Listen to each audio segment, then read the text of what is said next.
একটি মেয়ে টেলিস্কোপ দিয়ে লুকিয়ে চাঁদ দেখছিল এবং সে যখন লেন্সটি আরো জুম করলো তখন সে হঠাৎ করে চাঁদের গর্তের মধ্যে একটা ছোট ঘর দেখতে পেল। অবাক হয়ে সে টেলিস্কোপটা আরো জুম করলো এবং দেখলো যে সাদা চুলালা এক বৃদ্ধ লোক ঘর থেকে বাইরে বেরিয়ে আসছে। সে আরো অবাক হয়ে গেল, কারণ বৃদ্ধ লোকটি আর কেউ নয় বরং তার দাদু ছিল। ছোট্ট মেয়েটি খুশি হয়ে তার দাদুর দিকে হাত নাড়ালো, কিন্তু অনেক দূরে থাকার কারণে তার দাদু তাকে দেখতে পেল না। প্রতিবার মেয়েটি যখন তার দাদুকে দেখতো, দাদু একটি বেঞ্চে বসে নিঃশব্দে পৃথিবীর দিকে তাকিয়ে থাকতো, যেন তিনিও তার নাতনিকে খুব মিস করছে।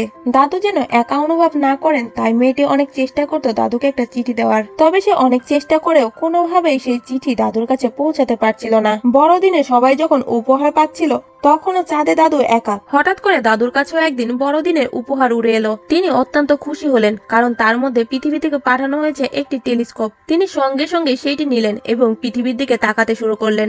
এরপর সে প্রথমবারের মতো তার নাতিকে দেখতে পেলেন। সেও তার দিকে হাত নাড়াচ্ছে। দাদুর চোখে পানি চলে এলো। সেদিনের পর থেকে দাদু আর নাতনি কখনো আর একা হয়নি। আপনিও কি আপনার দাদু দিদাকে মনে করেন?